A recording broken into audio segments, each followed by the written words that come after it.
I'll turn it over to you, Jennifer.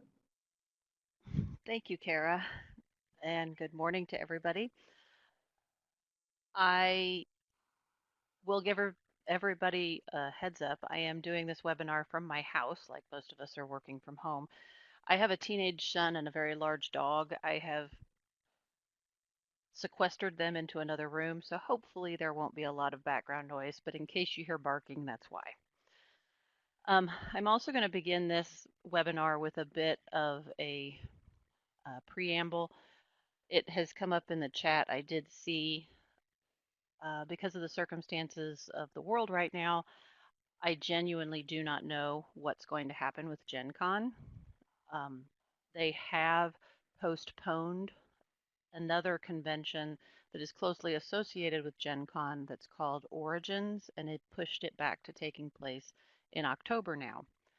But the state of Indiana has been canceling and pushing back a number of major events that normally take place in Indianapolis, so it is a risk. There's been a lot of discussion about it on different Gen Con groups that I belong to. But I'm going to present information as it would apply to a normal year that Gen Con is taking place, like we like to hope it will. So just keep in mind that everything that I say has to do with what the normal would be. And this is a librarian's guide to Gen Con, the best 4 days in gaming, 5 days if you count trade day. So my agenda for today, I'm going to talk about what Gen Con is, if you're not familiar with it, different ways that you can participate in Gen Con as an attendee who is a player, as an attendee who is going to trade day, or as somebody who is running sessions or programs. I'm going to talk about some of the fundamentals of con attendance, and then I'm going to kind of give you a little bit of my opinion and some of the things that I've taken away from going to Gen Con. As Kara said, my name is Jennifer Taylor. I am a technical services, programming, outreach, and gaming librarian at the Hagerstown Public Library. I've worked there for 7 years now. I do a lot of teen and adult programming specifically, but I also do a lot of elementary aged role playing and board game programming as well. I've attended Gen Con several times. I've attended Trade Day 5 times. And I am, as I tell people, a second generation gamer. I learned to play D&D when I was about 10 years old from my stepfather, who made Dungeons and Dragons a family bonding time. So I'm an avid gamer. I've also attended a number of other conventions, not just Gen Con. I have been to Wizard World, I have been to Dragon Con and Comic Con that was in Columbus, Ohio once.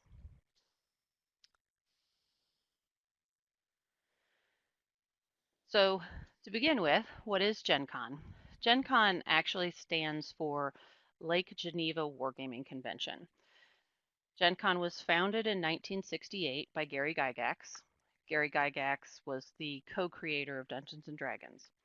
He called it the Lake Geneva Wargaming Convention for Lake Geneva, Wisconsin, where it was first held.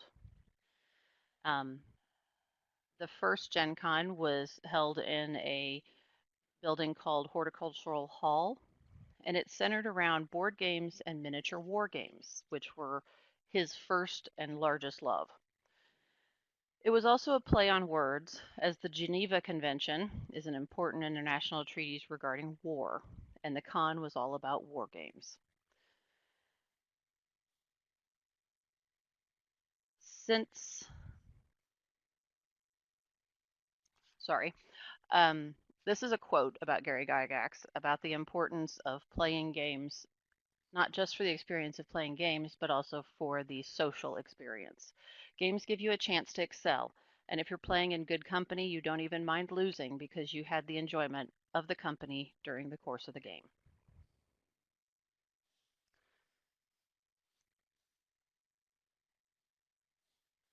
The first convention in Wisconsin had 96 people attend it, which is a very small number of people attending considering the attendance these days.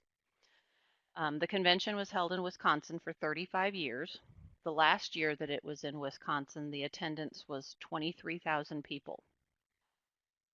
It moved to the Indianapolis Convention Center in 2003.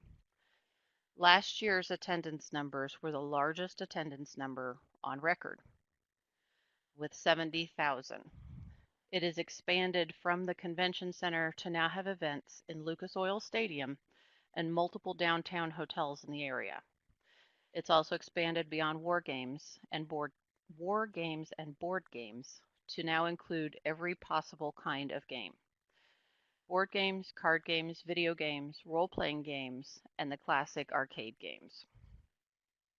But it also includes costuming crafts, food trucks that are in theme, performers, a lot of writers and authors, symposiums, and helpful information there, and a fair amount of movies.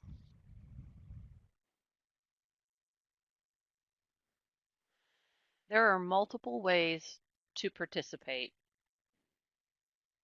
going to GenCon.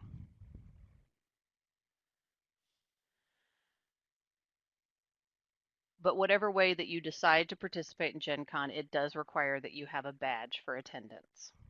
Every attendee needs to have a badge if they are 11 years old or older, but children 10 and younger can get in free in the company of someone with a badge, and they monitor that by giving them wristbands.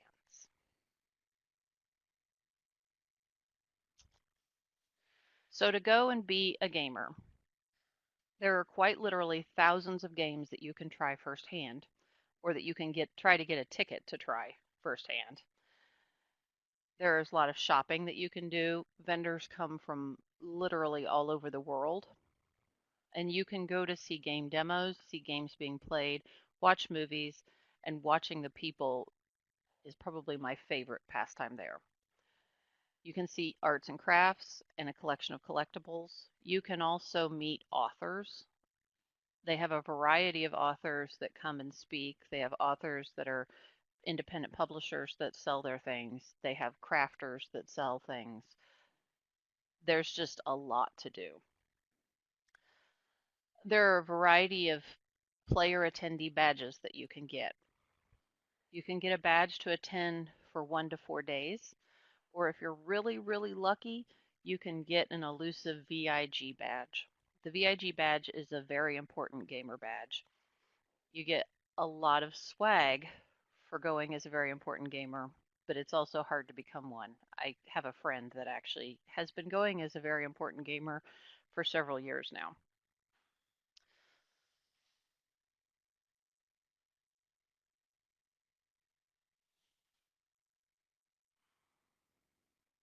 You can go to be a trade day attendee. Being a trade day attendee requires a special badge for trade day. A badge for trade day specifically for 2020 costs about $206. That grants you access to trade day events. It also gives you a complimentary 4-day badge, and it gives you LEUs. It requires a copy of your pay stub or some other proof of credentials in order to get a trade day badge. And the purpose of Trade Day is to give educators, librarians, and retailers hands-on training, research sharing, networking, and professional development opportunities. The sessions run through the day with 3 hours of demo playtime to follow a dinner break. Trade Day sessions are free with the purchase of your badge, but I'll get more into that when I talk about the costs. Trade Day does happen in the JW Marriott Hotel, which is in downtown Indianapolis, so it doesn't actually happen in the convention center. Trade Day runs from 10 a.m. to 5 p.m. with sessions back to back, except for a 1-hour lunch break. And events happen for retailers, educators, and librarians, but you aren't specifically expected to only attend your event. You can actually attend any of them, which I found to be pretty interesting as well. But you have the potential of getting up to 7 LEUs for going on just that day. The demos in the evening are 3 hours of trying out new games in the ballroom of the JW. And you can also, when you try a game, they'll give you information about where you can go and purchase that game once the vendor hall opens. To go to GenCon as an event runner, you can run events on trade day if you have a trade day badge. So you can't get a 4-day badge and then go and run trade day events because they do expect you to have a trade day badge. Sessions for trade day happen on Wednesday.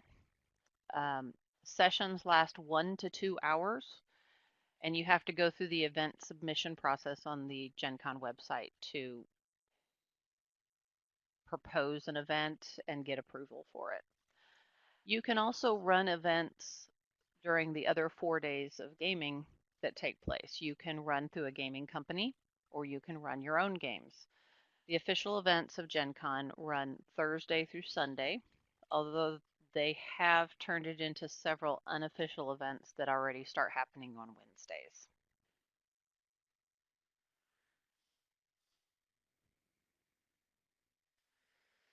Some of the game companies, just to really quick touch on, that do hire outside gamers to run their own games.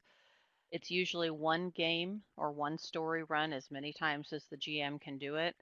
If you run a certain number of games as a GM, sometimes you receive refunds for your badge, refunds for your hotel room, or other prizes or swag. Examples of gaming companies that will usually hire a certain number of game runners to run for them. Kobold Press, Onyx Path, and Paizo are all some of those that do that. Last year, my husband ran games for Kobold Press, actually. So talking about some of the fundamentals, these are some of the things that if you've never been to Gen Con before, it can seem almost overwhelming to look at how many things you have to really plan for. The first time that I went to Gen Con, I went with my husband just for a day. We liked it so much the next year we planned to go as well. There were a lot of things that we had to keep in mind planning for a successful trip, though. It's almost as complicated as planning to go on a trip out of the country or out of the state on a vacation to Disney World or something. So these are the basics that you want to keep in mind when you are planning to go to Gen Con. Planning the amount of time that you're going to be going is probably where you would start. But you would want to look at the costs of things. The cost of travel and the opportunity to get a hotel. A lot of the events of Gen Con are tied to hotels in downtown Indy, and they have host hotels which you can stay at, but they give rooms away at the Gen Con discounted price through a hotel lottery, which if you've never been before, the day that it's open is advertised in advance so you know that it's coming, but it's a lottery system and you are given a number and you cannot get your hotel room until your number comes up, and very frequently the downtown hotels will sell out quickly. If you live in Indiana and you live fairly close, you might choose to just go home in the evenings and drive in. You still have the cost of the travel and you still have the cost of parking. And no parking in downtown Indy is free on Gen Con weekend. I've never lucked into that. Um, Badges. The cost of badges run for a 1-day badge between $15 on a Sunday or $77 on Saturday. You can get a 4-day badge for $113. The trade day badges, like I mentioned, are $206. And then a VIG badge runs between $650 to $700, depending on if you've managed to be one before. Personal experience, if you are going to plan a trip, my recommendation is that you get your badge and that you have it shipped to you. There is a cost associated with that, but if you choose to get in the will call line and pick up your badge and tickets at the site, you can be expecting to stand in line for several hours because that line usually goes all the way through the convention center and out into the street and several blocks down. So it is a long wait to get your stuff, unless you go in the middle of the night, because once they open, we'll call it's open 24 hours. The deadline for doing ship to me, though, is June 14th, so you would have to make that decision and order them ahead of time. Um, all sales for badges are done online. The last couple of years, I know that they have not sold any badges on site.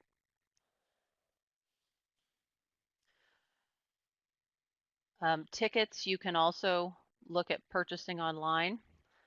The price fees for tickets can range anywhere from free tickets and free events all the way up to some events that are $50 or $75. True Dungeon and escape rooms at Gen Con are very pricey, but you must have a ticket for any event that you choose to go to.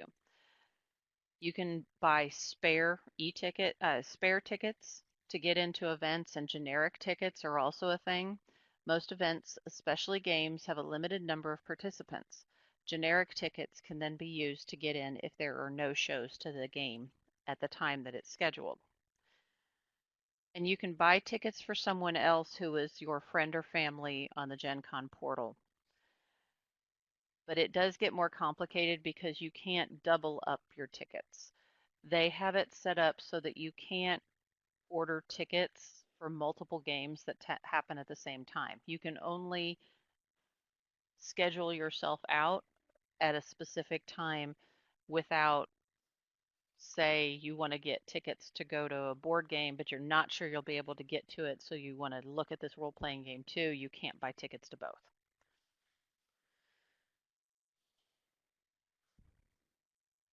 Um,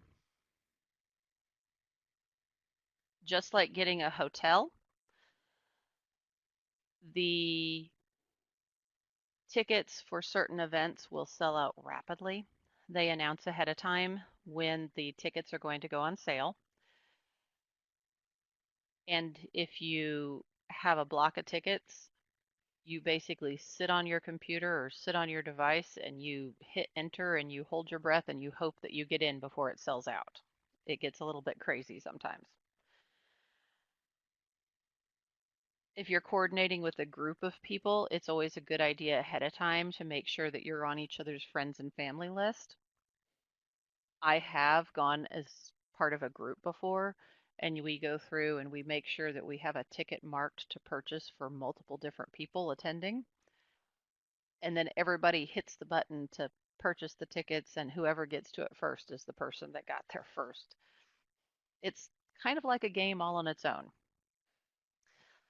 My personal experience also is that you do not want to load up every single hour that you are awake at Gen Con doing something, because you will be exhausted and you will not enjoy yourself.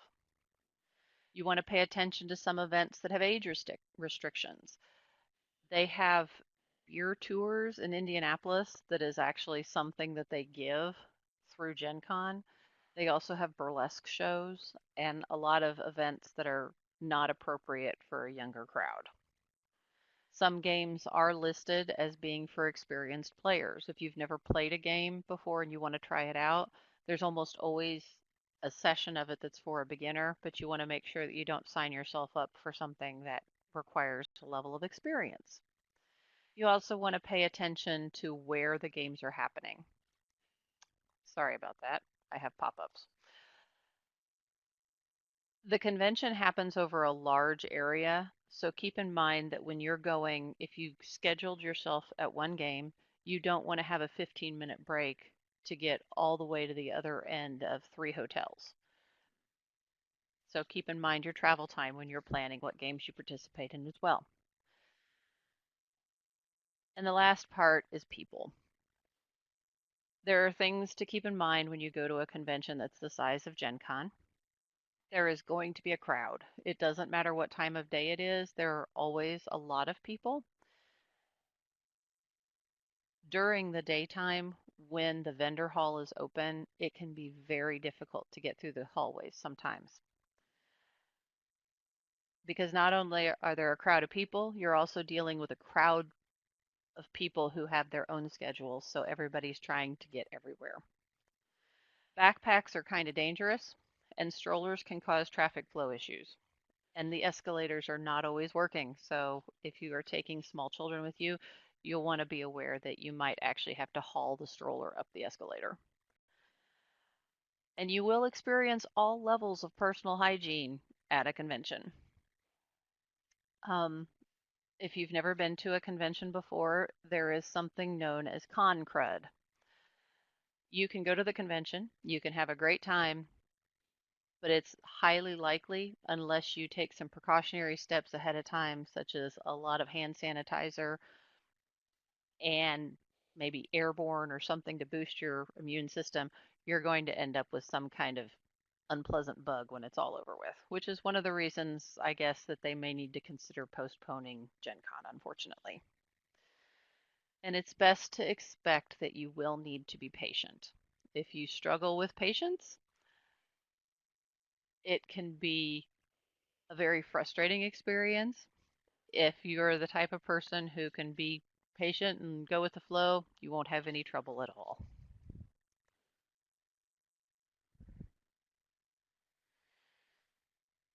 So while you're at the convention,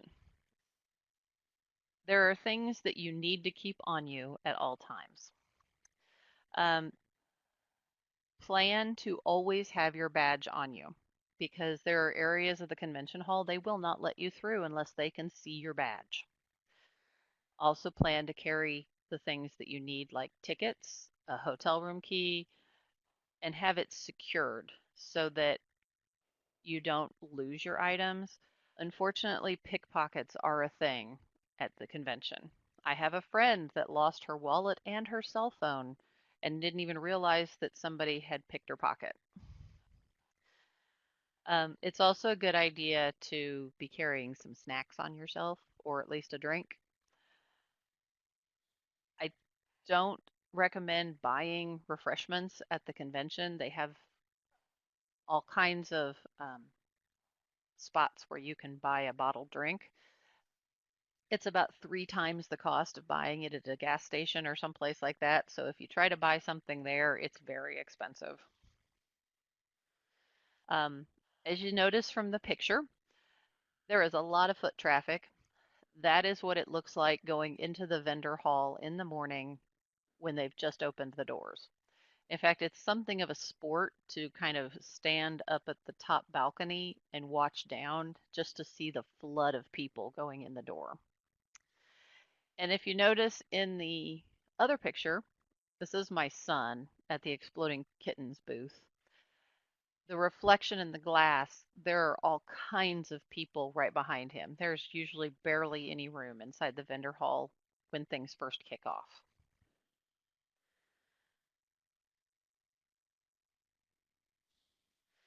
So when you go to Gen Con, plan to play games.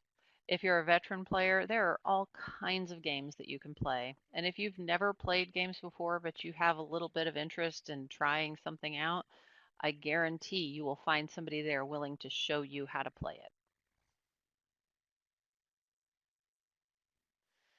You can expect to see cosplayers. People dress in costumes. Some of them go all out, and some of them just wear a few costume pieces.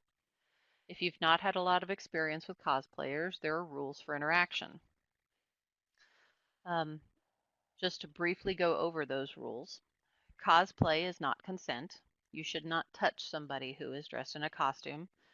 Don't take pictures of those people without asking their permission if they are in the hallway or standing somewhere else, unless they are standing in a designated photo area, which Gen Con does have. People who are in cosplay can go to these areas, have all of their paraphernalia with them, and pose or do whatever within that area. And it's open. You can take pictures of anybody you want to, but people in the hallway you should ask. Cosplayers are not the characters. You shouldn't attack somebody even jokingly for a character that they choose to cosplay. It's also not cool to insult somebody for not looking the part just because they might not fit the racial, gender, or physical appearance of the character. I've done a lot of cosplay. I enjoy cosplay a lot myself. And just as a FYI, the pictures of the cosplayers are my sons. The youngest one is my youngest son, and the other one that's dressed as Castiel with a silent bob at GenCon, that was his first year doing cosplay, and he really, really had a lot of fun with it. GenCon gives away a program manual every year. The bigger book is the program manual for GenCon. It's roughly probably 300 pages. It has every single event taking place. It also has information about all the people that are coming to, uh, like their celebrity guests and their author guests and their artists. And it has a lot of ads. They also have a much smaller pamphlet that is the trade day program. When you get to Gen Con, one of the first things you're going to want to do is find the big book at least, because the book also has maps and a lot of other information that can kind of help you find things at Gen Con.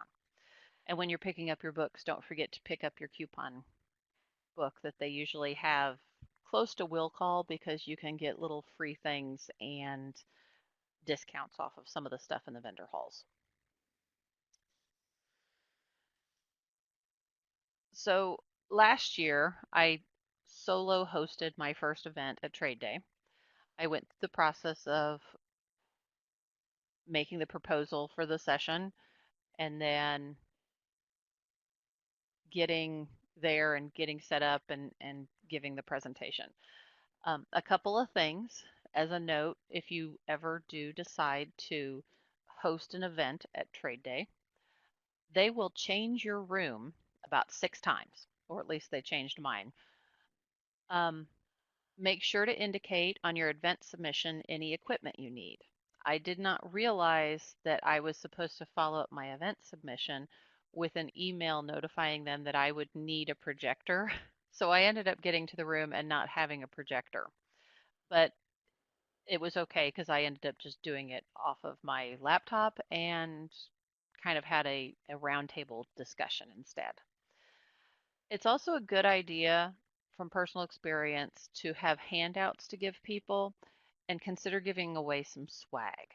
I went to a number of events the first couple of times that I went and would come away with some little thing. One person gave away a bunch of soap that was shaped like sheep, um, but those make additionally memorable for the event because it really is overloading the number of things that are going on.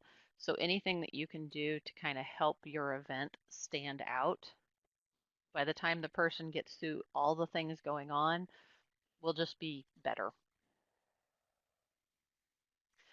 This is a screenshot of the program for Trade Day. You'll see in the middle of it, that was my program that I ran. It has my name. It has the L indicates that it is a library event. They have E for educator events and R for a retail event. That room is not where my program ended up being. That was the timestamp, and then it has a session number. So if somebody goes to look for the event, they tend to do things by a session number. This is a list of resources for Gen Con. The first one is the official Gen Con website. It's where you would go to purchase your badge, to purchase tickets, to get information about the hotels, to get information about who's going to be attending, what vendors will be there, the celebrity guests, and just different things like that. Everything that you do going to Gen Con, you will do through the website. There are a couple of Facebook groups that I belong to. One is the official Facebook group, and then the other is a fans of Gen Con unofficial/official group that tends to be um, a lot more opinionated in their discussions of things. And then there's also a Facebook group for GenCon writers. And then they have a couple of apps. The first one is the official GenCon app for your smartphone. Um, you can access maps on your phone and get other information like your schedule and access information if they change the room of where something is at, you would be able to find it on the GenCon app. And then the lower one is the unofficial GenCon app. They put a new one out every year, so this is last year's. So the takeaway, this is a little bit that's kind of my personal opinion about things that I've gotten from going to Gen Con. I love to get swag. Everybody who goes to a convention of any kind, I'm sure we always like to see what goodies we get to bring home with us. But to be honest, the swag isn't the stuff that's lasted the longest for me. I have been able to enjoy a lot of hobby development by going to Gen Con. It has allowed me to play so many games that I have come to love that I had never experienced before, especially a lot of non-traditional games. I have been able to talk to game developers and become friends with more than a few game writers that I would consider reasonably good friends with. I've also gotten a better understanding of how the business of gaming works and have been able to benefit from the connections that I have made. And those benefits have actually been beneficial to my library and to programming that I do through the library. I've participated in game events there that the people who ran those game events work for a company that then will offer me things to help programs that I do for kids. Um, and also put me in touch with other game developers who have used kids that I play and run games with as playtesters, which has been a fantastic experience. Um, it has allowed me to become basically just more aware of the benefits of games. I knew a lot of benefits from my personal life, and I knew a lot of benefits from applying playing games to things that I do normally. It's just really allowed me to broaden that. So that is the end of my presentation, if anybody has questions.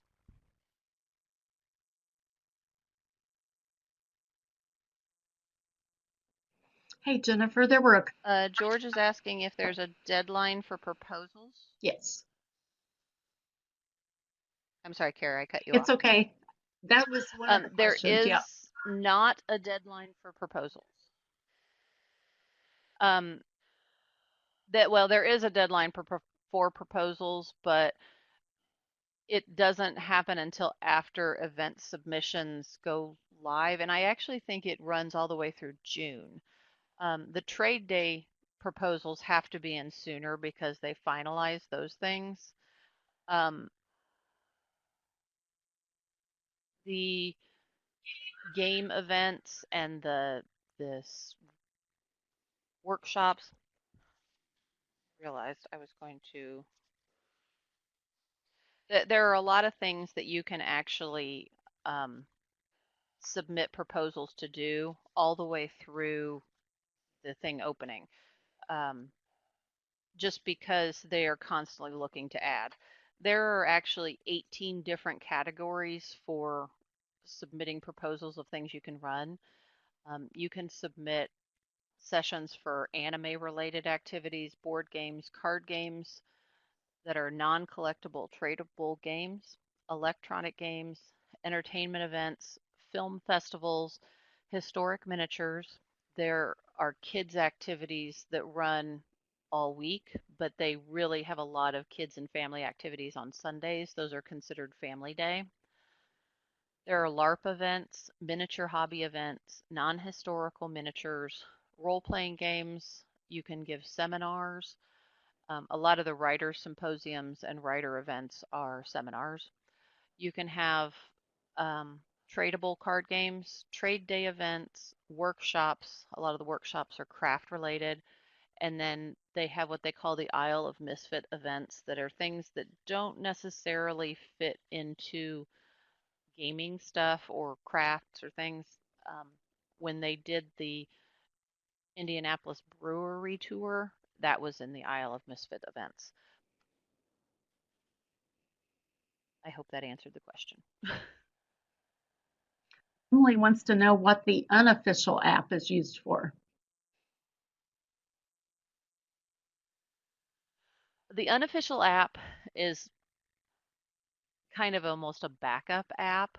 It has restaurant opinions on it. It has information on it about the food trucks. Some food trucks are more popular than other food trucks.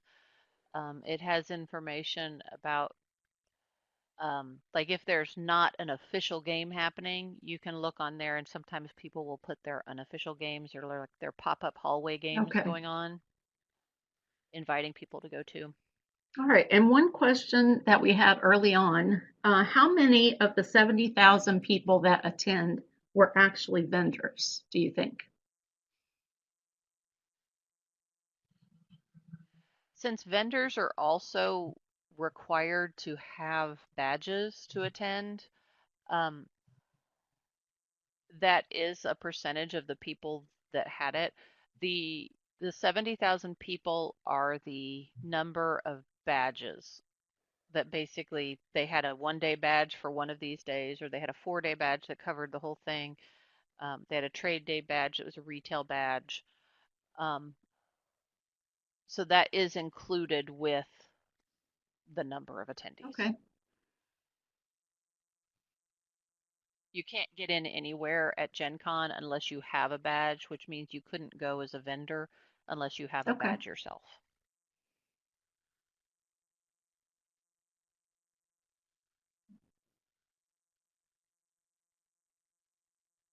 Does anybody else have any questions for Jennifer? If you do, you can type them in the chat over there on the left-hand side of your screen. It's below her picture.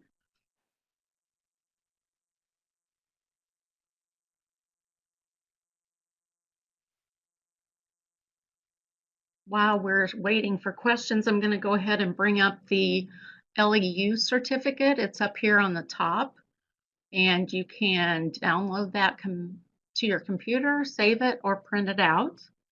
And then I also wanted to give you Jennifer's contact information in case you think of questions after we're finished. Uh, The question about a place where people informally gather to play games. There is a lot of gaming that takes place in hotel lobbies.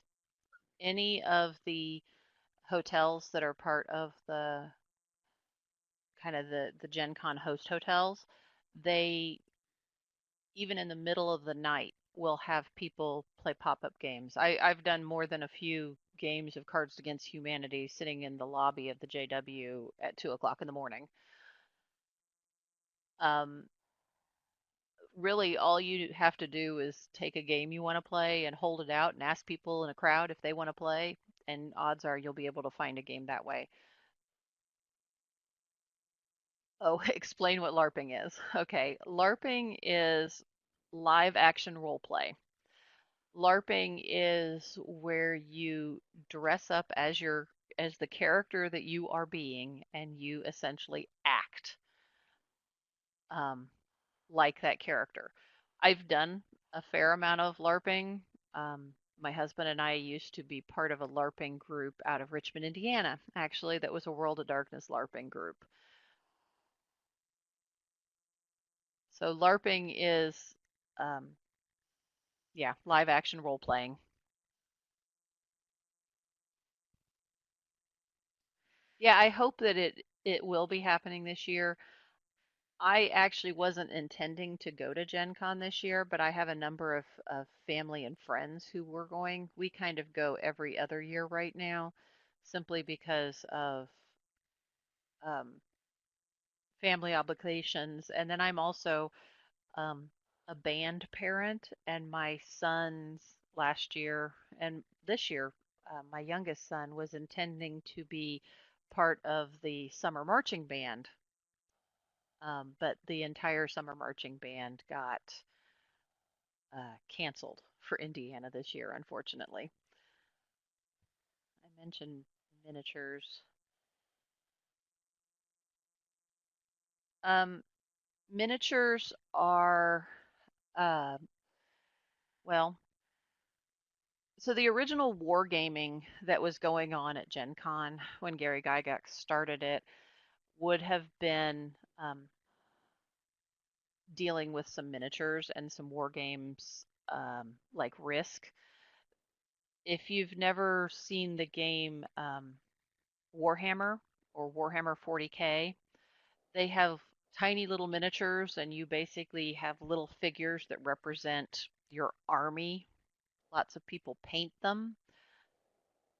Um, and you play kind of reenacting these big fights. So you can have some that are animals, you can have them that look humanoid, you can have them um, that look like mechs and robots.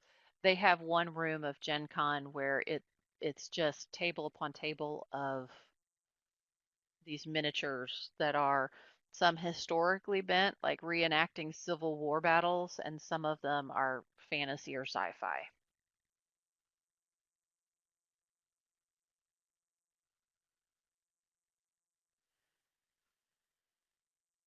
Yeah, I've actually had a year where I pulled my children out of school and we went as a family vacation, and my kids missed like days 2 and 3 of school to go on this. There are also some things I will mention kind of as an aside because I am a scout leader. There are merit badges that you can get for game design. Um, so if you have any kind of association with or work with scouts, and you know that they're going to Gen Con, you can also encourage them to participate in things that might help them qualify for merit badges. That's cool.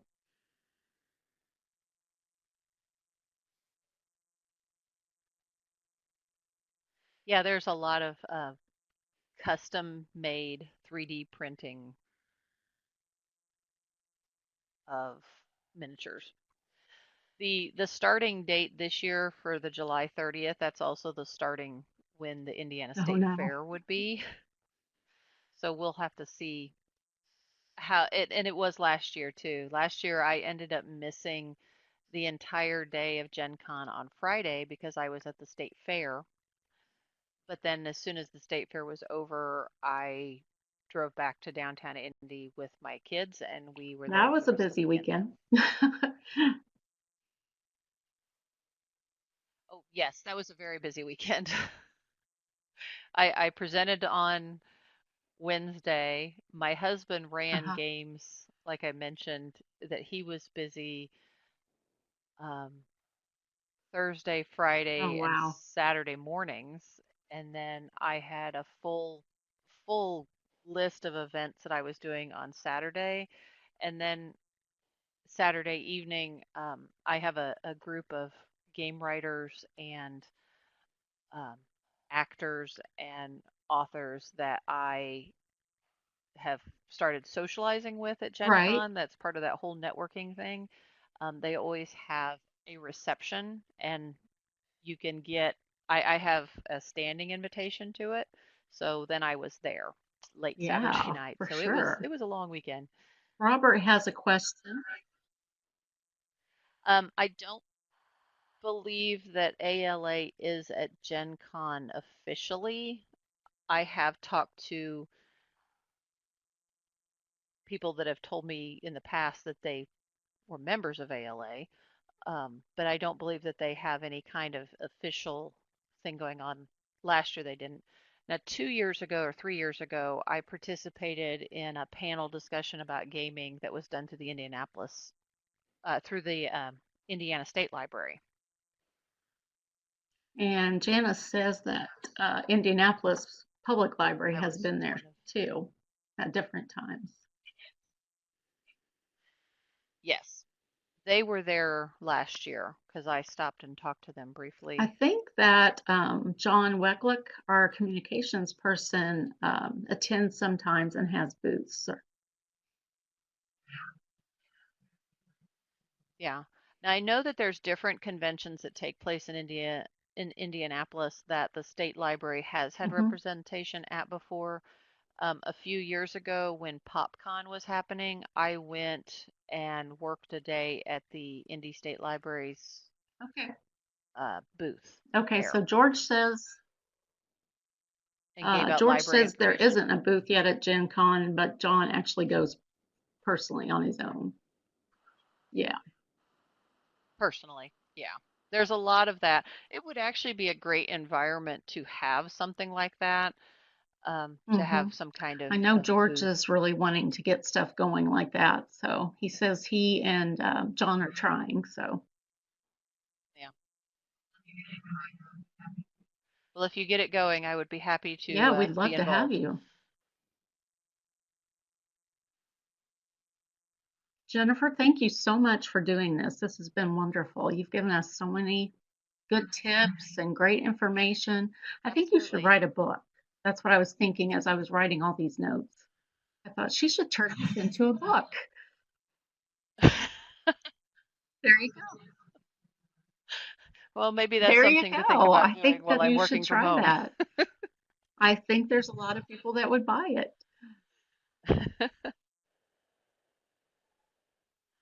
Okay. I Yeah. will keep that in mind. As I tell my husband all the time, my head is a wealth of information that really isn't the kind of information that would make me successful on Jeopardy, but it's lots of interesting facts. uh, well, I bet people have fun hanging out with you. I'm sure. Yeah. I like to hope so. I have I've